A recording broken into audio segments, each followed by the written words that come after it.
You ask Tiger to solve. This deals with linear equations with one unknown. The final result is v equals 15. Let's solve it step by step. Simplify the expression.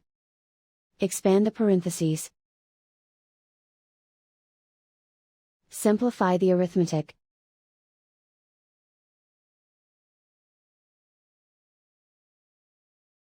Swap sides.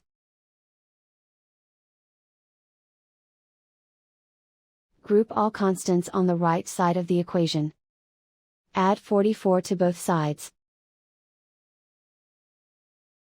Simplify the arithmetic.